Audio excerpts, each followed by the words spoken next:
My boyfriend surprised my deaf brother by learning ASL to communicate with him, but my friends think it's a red flag, and I'm starting to wonder if they're right. I, 21F, met John, 22M, in a college class last semester. He's an overall great guy, and he's very respectful and kind. He also has a great sense of humor, and we have lots of similar interests. We've been friends since then, and we've started dating this July. He's the first person I've ever dated in my life. Last September, he met my family when I visited home for my brother's birthday.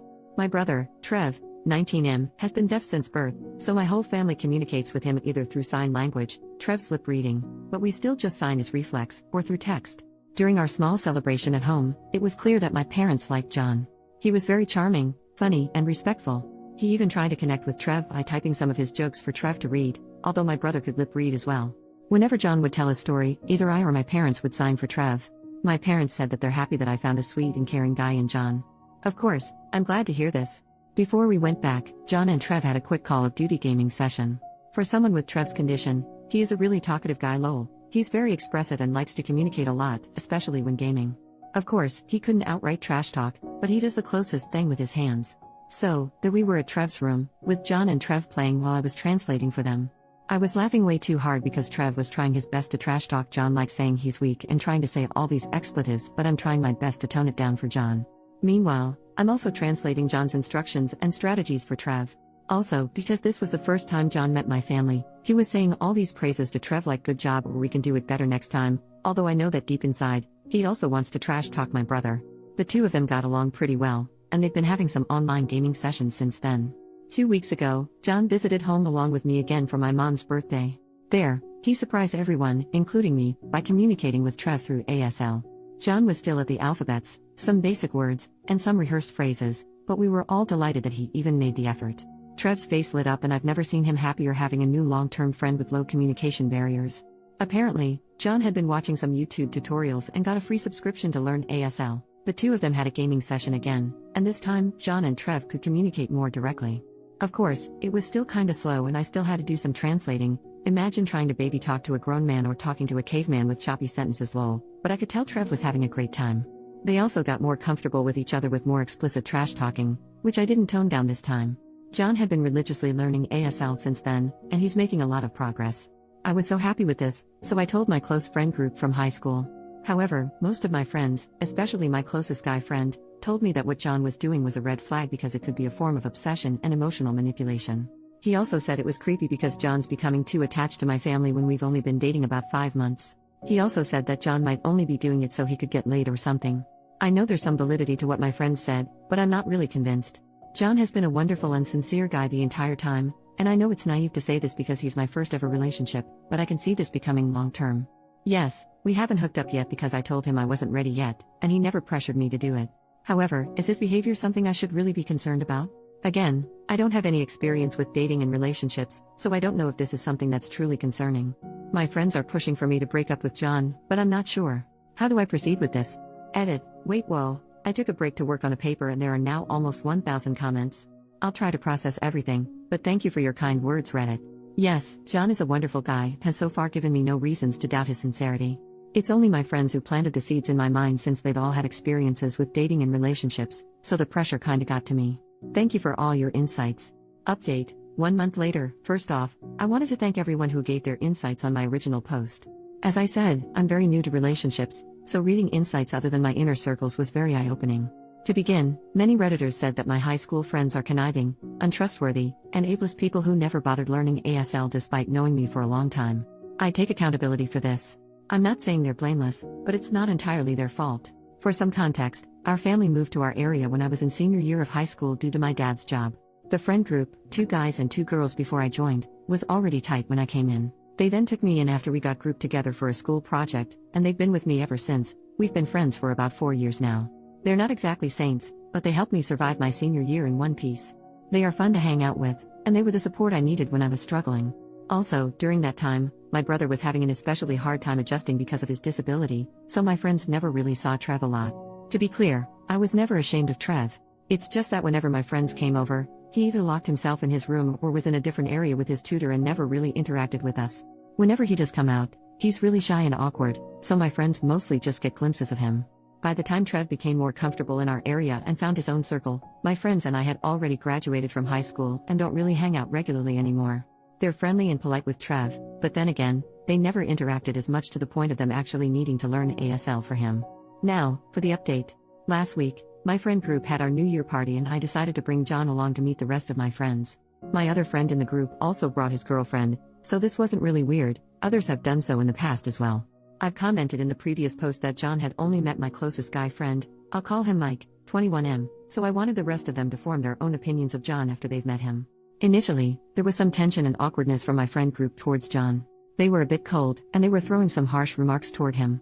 Eventually though, they all warmed up to him, and they were actually pleasantly surprised by his personality. We all got along well, and we all even had fun in our games. However, I could tell that there was still awkward tension coming from Mike towards John and the rest of our group. He was throwing meaner jokes more than usual and he's kind of isolating himself from the activities. The day after the party, I had lunch with my closest girlfriend Sophie, 21F, to clear the air because I could tell that they could also sense something was off. A lot of Redditors speculated that Mike had a crush on me and was jealous of my relationship with John.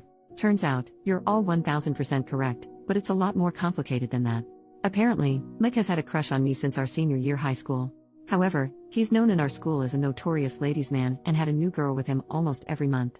This got exponentially worse during college. He had different hookups almost every night, and he even had a pregnancy scare with a girl last year. I knew about all of this because he bragged about sleeping around every time we meet up. What I didn't know was that the entire time, Mike has been making up fake stories about me and him. Sophie told me that apparently, Mike and I had a pact that if we were still both single when we're 30, we'd marry each other. Also, he told our friend group that we hooked up after graduation and that he took my V card then, so he's my special person, whatever that means. He also told them that we've been secretly hooking up consistently throughout college. For context, Mike and I go to different universities that are just about 30 minutes apart. Lastly, Mike told them that I said I'm in love with him. He told our friends not to tell me anything so I don't get embarrassed or upset since I have this image of being somewhat of a prude. Mike also told our friend group that when he met John, he thought that John is a total jerk who has been manipulating me and taking advantage of my innocence and naivete. He said that John had been forcing himself into my family and is driving a wedge between me and my friends. Mike also said that after he had lunch with me and John, he tried to convince me to stay away from John because he's not a good influence on me, but John had effectively brainwashed me. This explains why my friend group was already so antagonistic towards John when I told them about him. For the record, none of what Mike said was true. There was no pact, we never hooked up, and I have never been in love with him. After that, Sophie and I asked the rest of our friend group, except Mike, to jump on a FaceTime call with us. They all shared different versions of what Mike told them. There were a lot more, but I disputed everything. We were all collectively shocked about everything that we learned that day. They apologized for their behavior towards me and John, and I told them I understood given all the lies fed to them by Mike. Then, everyone agreed to kick Mike out of the friend group. Sophie suggested that maybe we could have an intervention for Mike first, but I just said that I didn't want anything to do with him anymore. The rest of the group agreed, so we're essentially cutting him off. Sophie said she would still talk to him just to inform him of everything that happened, but I really just wanted to distance myself from him entirely. Now, it's been a week of being Mike-free. Sophie said that when she and our other guy friend talked to Mike, he became extremely defensive, confrontational, and aggressive. He wasn't physically violent, but he called them names, attacked their characters, and made such awful statements about everyone in our friend group that I won't include here anymore. It looks like cutting him off completely was the right call. Now, for some more uplifting updates. After reading everyone's comments in my previous post, there were a lot. I reflected on my relationship with John and my friends. I then talked to my parents for advice, since they have the best relationship I know of. They told me that from what they saw of John when he visited our home and how I spoke of him, it seems like he is a legitimately nice person with pure intentions.